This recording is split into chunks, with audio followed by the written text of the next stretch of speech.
नमस्कार दोस्तों, संस्कार महाविद्यालय के YouTube चैनल में आपका स्वागत है। अपन ने पिछले लेक्चर के अंदर पढ़ा था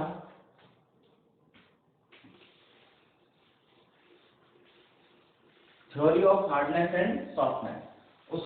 उससे पिछले लेक्चर में पढ़ा था acid base strength, hardness and softness. तो उसका ही उससे आगे है acid base strength,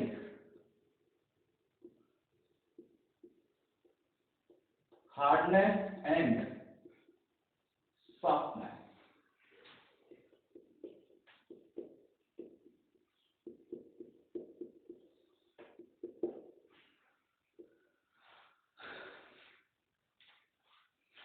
strength base, hardness and softness.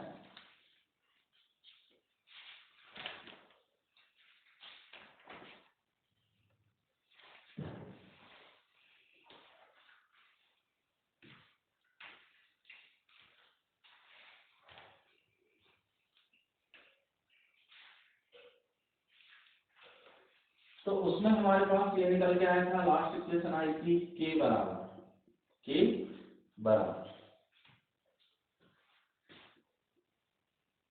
के एन और के। फिर इसको हमने किसकी फॉर्म में किया था? लॉग फॉर्म में चेंज किया था। किसमें चेंज किया था? लॉग के बराबर लॉग के ए प्लस लॉग के एस। ये भी मेरे पास एसिड बेस स्ट्रेंथ के लिए लास्ट इक्वेशन है। समझ रहे हैं आप लोग? मैंने रिएक्शन वन के लिए के ए का मान निकाला, रिएक्शन 2 के लिए के एस का मान निकाला। उसको कहा था रिएक्शन 1 को समीकरण 1, उसके मान को कहा था सामयिक स्थिरांक को समीकरण 2। ऐसे ही रिएक्शन 2 के लिए मैंने कहा था समीकरण 3 और उसके लिए 4। दोनों का निष्कर्ष ये आया था के बराबर के ए डॉट के एस। तो मैंने उसको लॉग फॉर्म में लिखा था, लॉग के बराबर लॉग के ए प्लस लॉग के एस।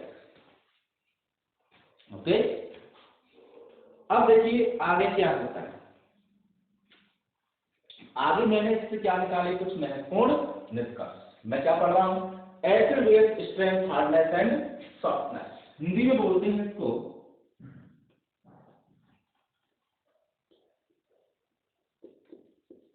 कठोर व मृदु अम्ल क्षारों की सामर्थ्य। कैसे निकालते हैं देखना है।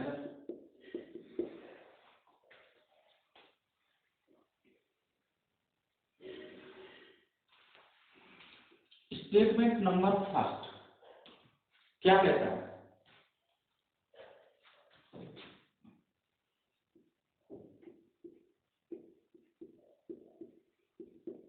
यदि के का मान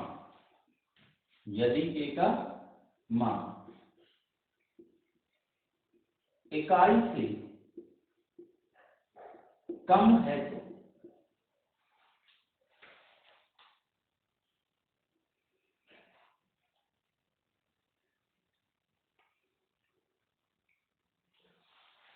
यदि के का मान इकाई से कम है तो बी को क्या कहेंगे? कठोर क्षार कहेंगे।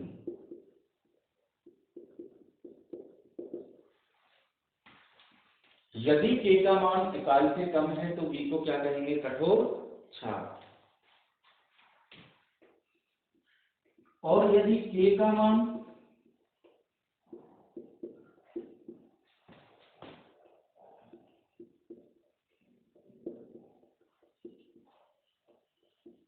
इकाई से अधिक है तो बी को क्या कहेंगे? मृदु क्षार।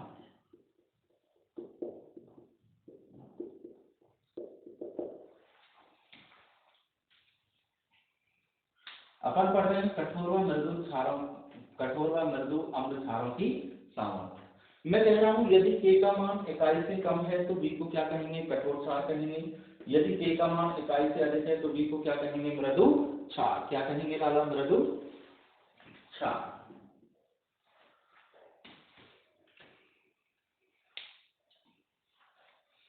यदि K का मान इकाई से कम है तो B को क्या कहेंगे, कठोर क्षार कहेंगे।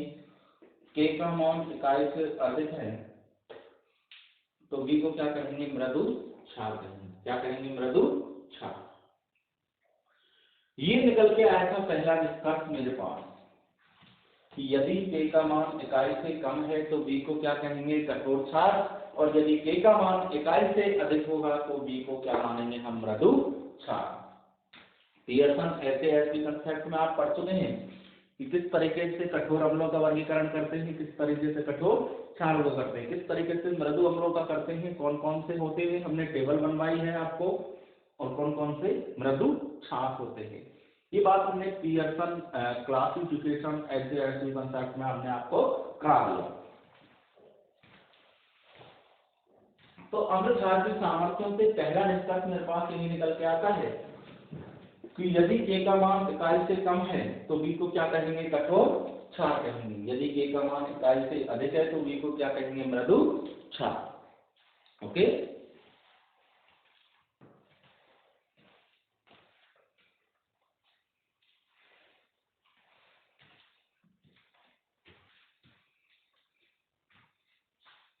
ये हो गया। यदि K का मान इकाई से कम है तो B को क्या कहेंगे, कठोर क्षार कहेंगे। K का मान इकाई से अधिक है तो B को क्या कहेंगे, मृदु क्षार कहेंगे। ओके, अब चलेंगे आगे दूसरे निष्कर्ष की ओर। देखिए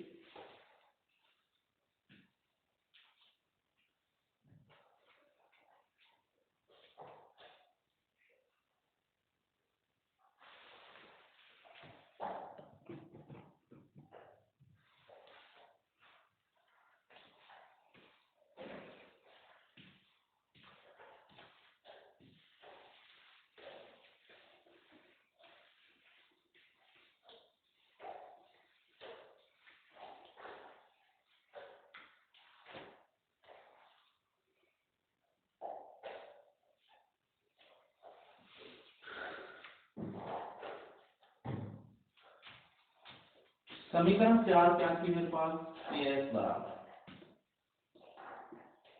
CH3HgB।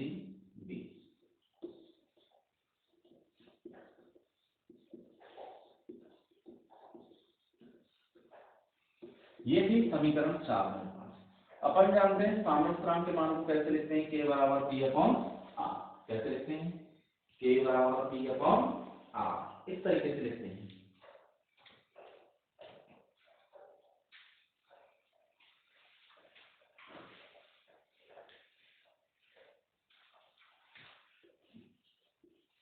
ये थी मेरे पास समीकरण 4। समीकरण 4 से, समीकरण 4 में Ks का मान,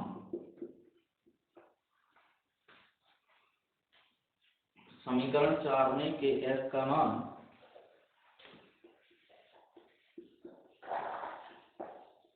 CH3Hg व B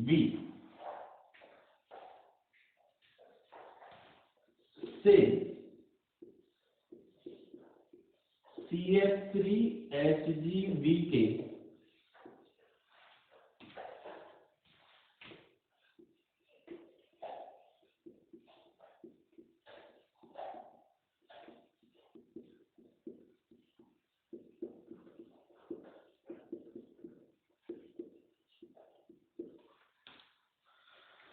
समीकरण 4 में Ks का मान जो होता है CH3Hg व B से CH3HgB के निर्माण स्थिरांक को दर्शाता है। समीकरण 4 में Ks का मान CH3Hg व B से CH3HgB के निर्माण स्थिरांक को दर्शाता है। इस बात को दर्शाएगा कौन कि समीकरण 4 में Kh का मान जो है सामने को कैसे लिखते हैं, K बराबर P अपॉन R, K बराबर P अपॉन R।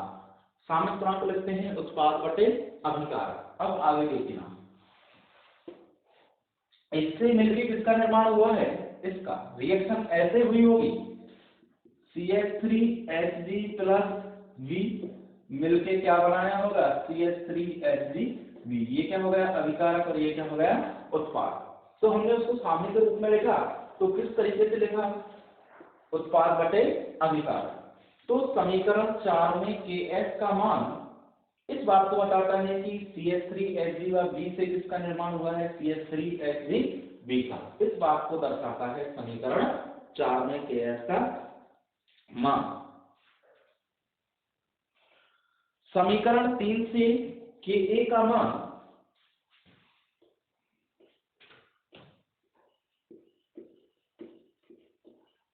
समीकरण 3 से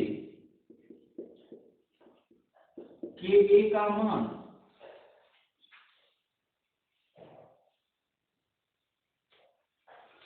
संयुग्मी अम्ल के संयुग्मी अम्ल BH प्लस संयुग्मी अम्ल कौन सा होगा संयुग्मी अम्ल के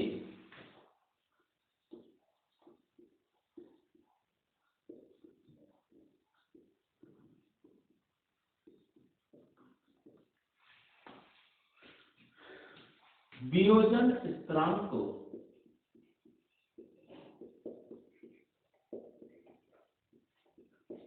दर्शाता है। समीकरण 4 में Kh का मान ये बताता है कि इनसे मिलकर इसका निर्माण कैसे होता है। ये बात किसके ऊपर डिपेंड करती है Kh के ऊपर। किसके ऊपर डिपेंड करती है Kh के ऊपर। और समीकरण 3 से Ka का मान जो होता है, समीकरण 3 से Ka का मान संयुग्मी अम्ल क्या बनता है BH प्लस संयुग्मी अम्ल के वियोजन स्थिरांक को दर्शाता है। समीकरण 4 में Kh का मान तो इसके बनने के स्थिरांक को निर्माण स्थिरांक को दर्शाता है, और समीकरण 3 से Ka के मान क्या दर्शाते हैं कि संयुग्मी अम्ल का वियोजन स्थिरांक क्या है। इस बात को कौन बताता है समीकरण 3। पिछले लेक्चर के अंदर हमने जब रिएक्शन पढ़ी थी तो उसमें इक्वेशन 3 पढ़ी हुई आपने।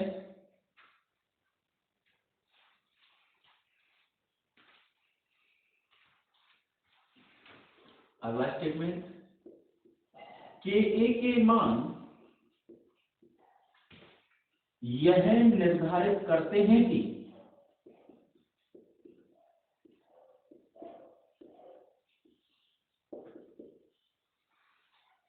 Ka के मान यह निर्धारित करते हैं कि B कठोर क्षार होगा या मृदु। Ka के मान क्या बात बताते हैं, Ka के मान यह निर्धारित करते हैं कि B एक कठोर क्षार होगा या मृदु क्षार। B कठोर क्षार होगा या मृदु क्षार, ये बात किसके ऊपर निर्भर करती है Ka के मान के ऊपर। किसके ऊपर निर्भर करती है लाला Ka के मान के ऊपर, सामने स्थिरांक Ka के मान के ऊपर। Ka के मान के लिए Ka के मान जो है यह निर्धारित करते हैं कि B कठोर क्षार होगा या मृदु क्षार। इस बात को कौन बताता है सामने स्थिरांक Ka का मान। उसके लिए एक छोटी सी कंडीशन है, केस फर्स्ट, यदि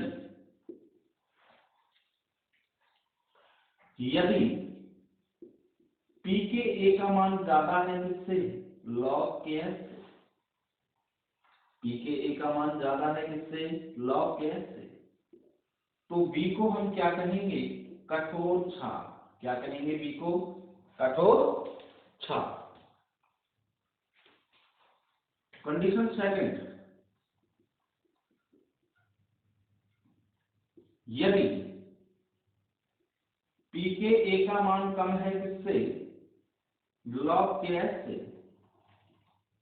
तो बी को हम क्या कहेंगे, मृदु क्षार। पढ़ा होगा पिछली क्लासों में पीके ए पीके बी के मान। पीके ए का मान जब ज्यादा होता है लॉग के एस से तो बी को क्या मानेंगे, कठोर क्षार, और पीके ए का मान कम होता है लॉग के एस से तो बी को क्या मानेंगे, मृदु क्षार। ये निष्कर्ष था मेरे पास। दूसरा निष्कर्ष, कठोर व मृदु अम्ल क्षारों की सामर्थ्य का दूसरा निष्कर्ष था मेरे पास।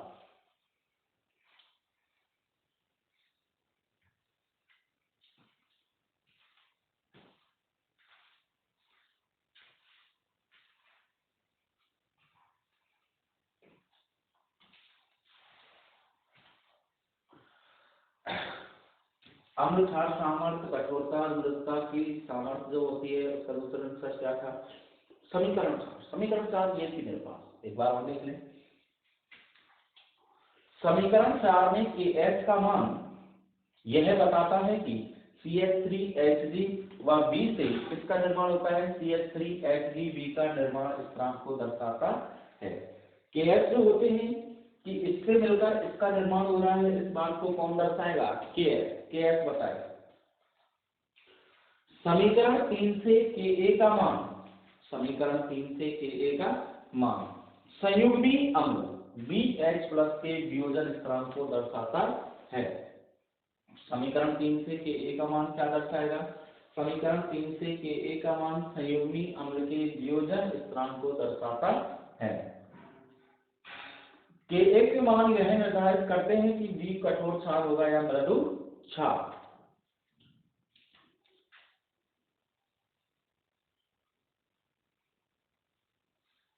Ka के मान यह दर्शाते हैं, Ka का मान क्या बताता है, Ka का मान यह निर्धारित करता है कि B कठोर क्षार होगा या मृदु क्षार।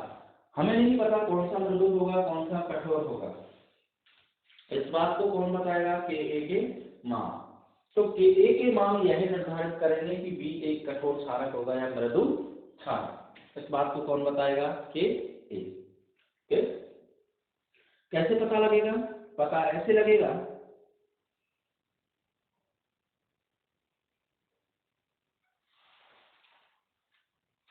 यदि pKa का मान log Kh से ज्यादा है, यदि pKa का मान log Kh से क्या है, ज्यादा है, pKa का मान log Kh से ज्यादा है तो B को क्या मानेंगे, कठोर क्षार। यदि pKa का मान कम है log Kh से तो B को क्या मानेंगे, मृदु क्षार। ओके, ये था मेरे पास दूसरा निष्कर्ष, अम्ल क्षार, कठोर अम्ल व मृदु क्षारों की सामर्थ्य का विवरण।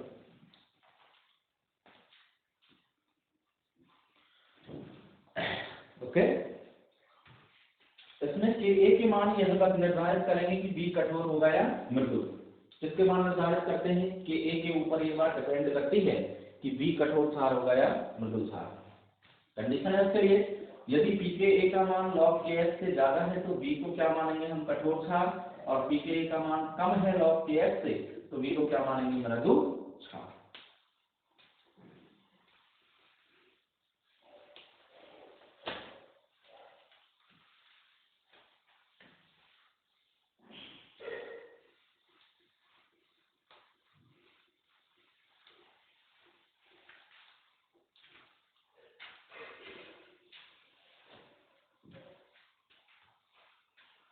लास्ट निष्कर्ष तीसरे नंबर तक,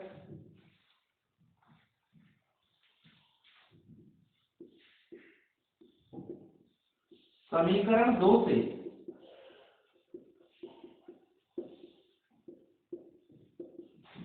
यह निष्कर्ष निकलता है कि, समीकरण 2 से यह निष्कर्ष निकलता है कि B एक कठोर क्षार है।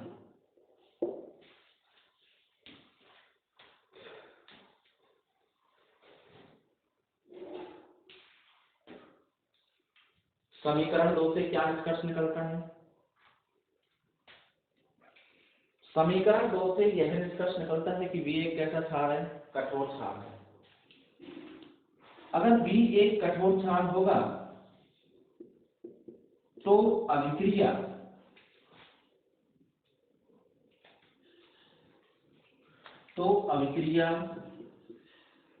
बाएं हाथ की ओर चलेगी। बाएं हाथ की ओर चलेगी मतलब कहने का मतलब कहां पे चलेगी? अग्र दिशा में। कहां पे चलेगी? अग्र दिशा में। तो समीकरण 2 जो है, समीकरण 2 में क्या आता है? के ए का मान, किसका मान होता है? के ए का मान। के ए के मान ही हमने उसमें पढ़ा था दूसरे स्टेटमेंट में। के ए का मान ही यह निर्धारित करता है कि बी को क्या मानेंगे, कठोर क्षार या मृदु क्षार।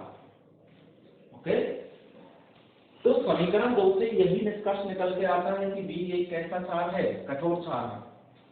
और बी एक कठोर क्षार होगा तो अभिक्रिया कहां चलेगी? बाएं हाथ की ओर चलेगी। कंडीशन जस्ट राइट उल्टी कर दी। यदि बी एक क्या है? मृदु क्षार। यदि बी क्या हो? मृदु क्षार हो, तो अभिक्रिया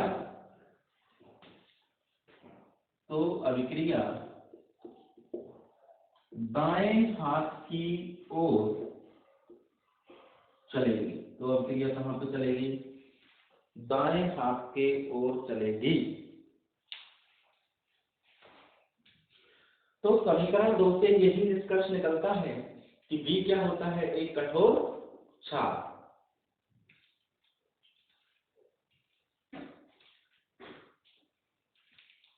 जितनी भी ये रिएक्शन पढ़ी हमने, इनमें इस बात की पुष्टि होती है, समीकरण 2 यह बताता है कि बी इन अभिक्रियाओं के अंदर क्या है? एक कठोर क्षार। और कठोर क्षार होगा तो अभिक्रिया कहां पे चलेगी? बाएं हाथ की ओर चलेगी।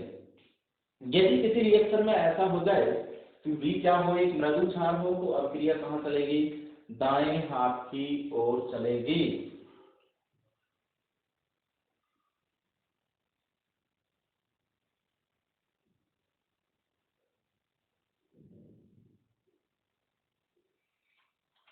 तो अभिक्रिया कहां चलेगी? दाएं हाथ की ओर चलेगी। कहां पे चलेगी लाला? अगर बी एक मृदु क्षार है तो अभिक्रिया दाएं हाथ की ओर चलेगी।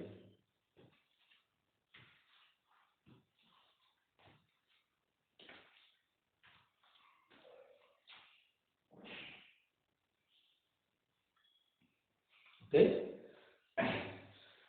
समीकरण 2 से यह निष्कर्ष निकलता है कि बी एक कैसा क्षार है? कठोर क्षार। समीकरण 2 से यह निष्कर्ष निकलता है कि बी एक कैसा क्षार है? कठोर क्षार। तो अभिक्रिया कहां चलेगी? बाएं हाथ की ओर चलेगी। और बी एक मृदु क्षार है तो अभिक्रिया कहां चलेगी? दाएं हाथ की ओर चलेगी। समीकरण 2 से ये निकलते आता है अम्ल, कठोर व मृदु अम्ल क्षारों की सामर्थ्य के लिए कि समीकरण 2 से यह निष्कर्ष निकलता है कि बी क्या रहेगा? एक कठोर क्षार। और कठोर क्षार होगा तो अभिक्रिया बाएं हाथ की ओर चलेगी। और बी एक मृदु क्षार है तो अभिक्रिया कहां चलेगी? दाएं हाथ की ओर चलेगी। ओके,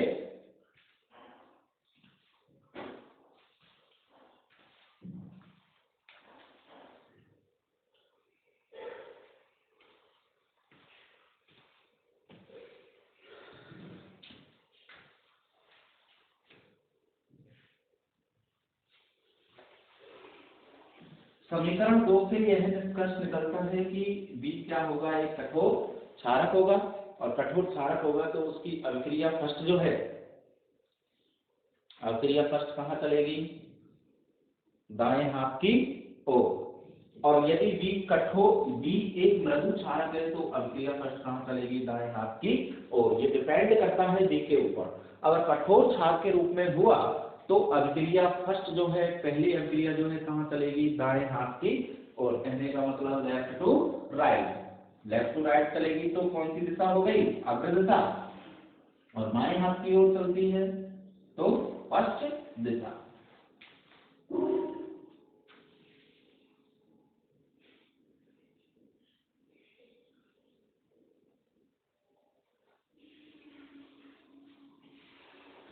इसमें एक छोटी सी बात है,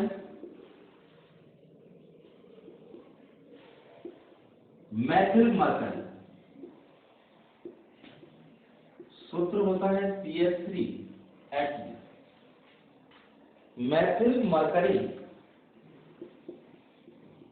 सेकंड आयन को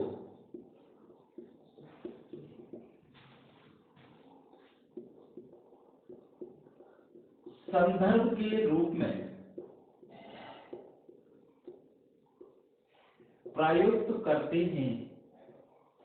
क्यों?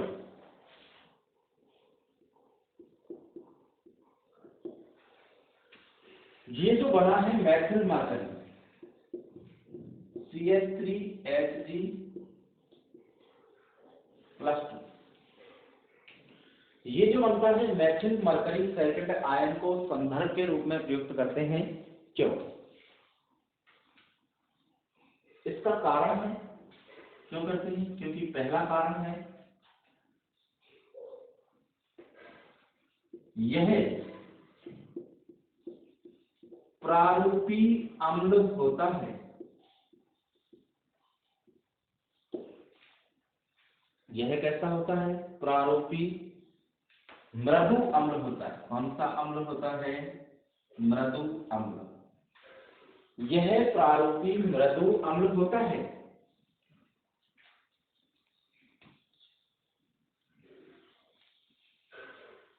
दूसरा, यह प्रोटॉन की भांति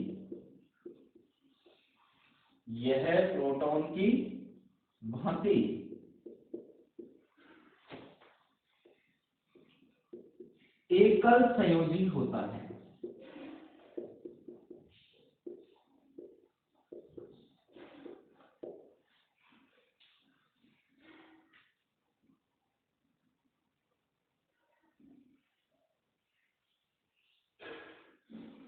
यह प्रोटॉन की भांति क्या होता है? एकल संयोजी।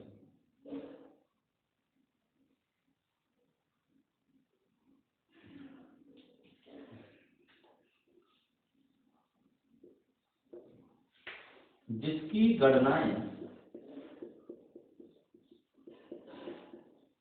सरलता से की जा सकती है।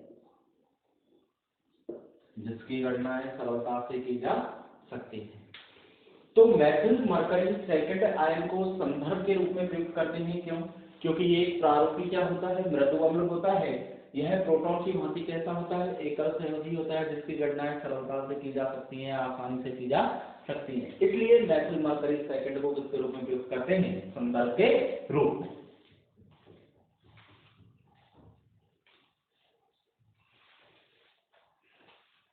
इसलिए मैथिल मरकरी सेकंड आयन को किसके रूप में प्रयुक्त करते हैं? संदर्भ के रूप में। क्यों करते हैं? क्योंकि यह एक प्रारूपी मृदु अम्ल है।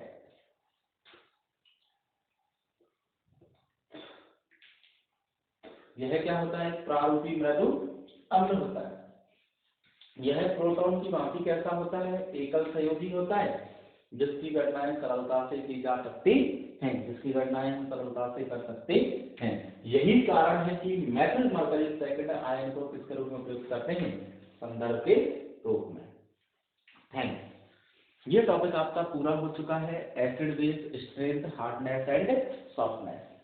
पिछले लेक्चर में रिएक्शन पढ़ी थी, ये उनके निष्कर्ष बता दिए क्या कारण होता है। इसलिए अम्ल क्षारों की कठोरता की इस तरीके से हम अम्ल और क्षारों की कठोरता की क्या कर सकते हैं? सामर्थ्य को ज्ञात कर सकते हैं। ओके, मिलते हैं नेक्स्ट लेक्चर के अंदर। थैंक्स।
हेलो,